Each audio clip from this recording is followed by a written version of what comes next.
ने अपनी सरकार को कटघरे में खड़ा किया। राजेंद्र गुणा जी, आपने अपनी ही सरकार को कटघरे में खड़ा कर दिया, ऐसे में आप पर कार्रवाई हुई है जी। तो इसके लिए आप क्या कहेंगे? आपकी कोई प्रतिक्रिया हम लेना चाहेंगे कि क्या इसे कैसे देख रहे हैं, आगे आप क्या करेंगे?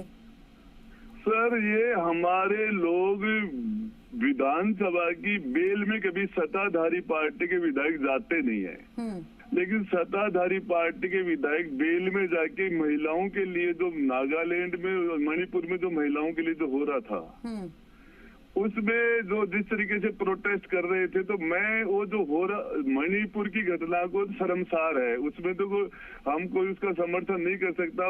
लेकिन हमारे राजस्थान में मैं तो उनको इतना सा कहा था कि अपने गिरेबान में झांको, हम महिला अत्याचार में 1 नंबर पर आ गए हिंदुस्तान में, ये कहा था। लेकिन गुणा जी, आप ही की सरकार जो है पूरी तरह से टाल ठोकती है कि नहीं, हमारे यहाँ तो महिलाएं सुरक्षित हैं, हमारे यहाँ जो है कानून इतने स्ट्रांग हैं, हम कुछ ही देर में जो है पकड़ लेते हैं अगर कोई आरोपी हो तो, कोई किसी ने अगर जघन्य अपराध किया हो तो। साहब, अब इसमें तो ये सरकार है, लेकिन जो सच्चाई है, मैं भी 1 घंटे पहले तक सरकार में था, मैं आपको बताना चाह रहा हूँ कि महिला, ये रिपोर्टें हैं, ये सारा का सारा हिंदुस्तान का सारे रिपोर्टें हैं, इसके अंदर महिला अत्याचार में राजस्थान नंबर अब आ गया। ये तो है ऐसा, ये हमारे लिए तो शर्म की बात है। अब ये बात सच बोलना पाप है, तो मैंने सच तो बोला ही। लेकिन गुणा जी, आप ही की पार्टी जो है ये पूरा दम भर रही थी कि हमारे यहाँ तो डेमोक्रेसी है, हम लोग तो पूरी तरह से जो है डेमोक्रेसी है, अपने लोगों को बोलने का हक है, लेकिन यहाँ आपकी आवाज को बंद करने का काम किया गया। मेरे सहयोगी भी मेरे साथ जुड़ रहे हैं, शशि मोहन शर्मा, वो भी आपसे कुछ पूछना चाहते हैं। शशि जी। राजेंद्र जी, क्या आपको बोलने की सजा मिली है या सच बोलने की सजा मिली है? इसको किस रूप में देखा? ये सच बोलने की सजा मिली है। कल हमारी विधायक दिव्या मदेरना जी ने कहा था मैं सुरक्षित नहीं हूँ, हमारे बाकी की सारी हमारी महिलाओं की जो स्थिति है राजस्थान के अंदर, वो सबको पता है, और सच बोलना यदि गुनाह है तो मैंने गुनाह कर दिया। गुणा जी, लेकिन इस सब के बाद में आपके राजनीतिक भविष्य पर क्या कोई असर पड़ता हुआ दिख रहा है आपको? देखिए, मैं इसकी ज्यादा चिंता नहीं करता, मैं मेरे राजनीतिक भविष्य की चिंता को लेकर मैं वो सच बोलना बंद नहीं कर सकता। नहीं, आप सच बोलना बंद नहीं कर सकते, लेकिन आप असदुद्दीन ओवैसी से मिलते हैं, सरकार के मंत्री हैं, आप मायावती के लिए कहते हैं कि टिकट पैसे में दिया जाता है, और आप ये अशोक गहलोत को जादूगर बताते थे जुलाई 2020 में, जब जैसलमेर से आपके बयान आते थे कि गहलोत बहुमत साबित करेंगे। ये जादूगर नहीं है क्या? 5 साल आराम से यूज किया और बाहर निकाल दिया, जादू नहीं है क्या? आपके बसपा के जो साथी हैं उनका रिएक्शन, वो कह रहे हैं कि इस पर तो क्या कहा जाए, आलाकमान और जिन्होंने फैसला लिया है वो इस पर स्पष्टीकरण दे सकेंगे। आपके साथी कुछ नहीं बोलना चाहते आपके समर्थन में?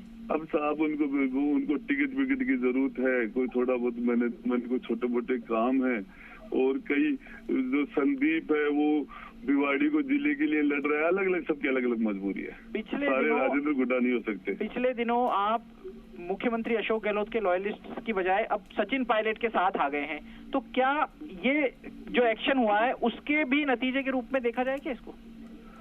अब आप शशि मोहन जी, आप समझदार आदमी, वो सारी चीजें समझते हो, आप राजनीतिक देखते हो, तो आपसे क्या छुपा हुआ है कि ये मेरा एक स्टेटमेंट इतना बड़ा कारण हो सकता है क्या?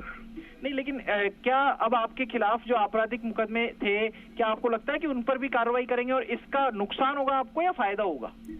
देखिए, यदि ये करेंगे तो मैं उसके लिए इनका वेलकम करता हूँ। क्षेत्र के लोगों से क्या प्रतिक्रिया मिल रही है आपको? क्या समर्थन मिल रहा है या कह रहे हैं कि गलत हुआ या ठीक हुआ?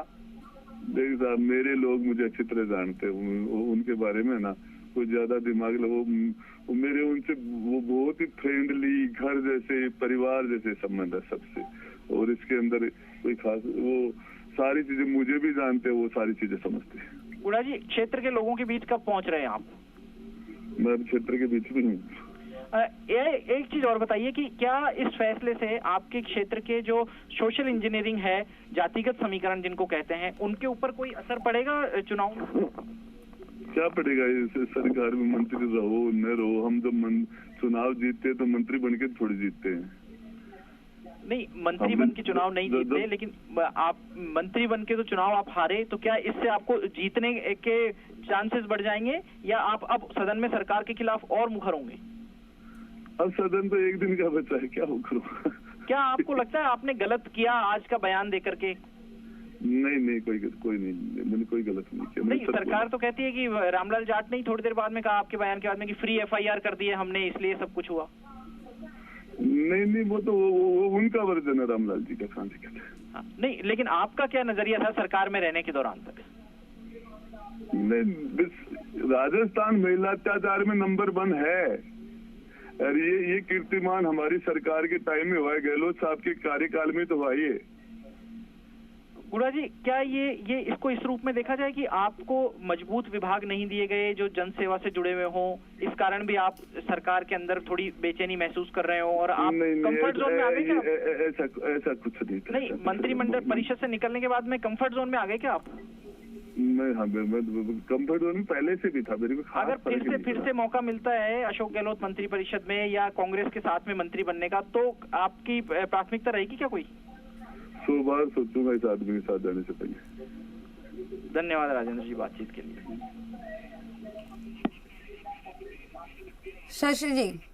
शशि जी किरोड़ी जी भी हमारे साथ बने हुए हैं और उनसे भी अब देखिए किरोड़ी जी, आपने जिस तरह से सुना कि राजेंद्र हुड्डा ने कहा कि मुझे कोई खौफ नहीं है कि मैं सच बोलना नहीं छोड़ूंगा, किसी पद का मुझे बिल्कुल लालच नहीं है। अब इसको आप कैसे देख रहे हैं? आपको लग रहा है कि वो फिर से जा सकते हैं अगर उन्हें फिर से कुछ अगर ऑफर दे दिया जाए तो? नहीं, वो तो उनका फैसला है, वो जाने, लेकिन सच्चाई बोलना और सच्चाई का इतना बड़ा दंड देना।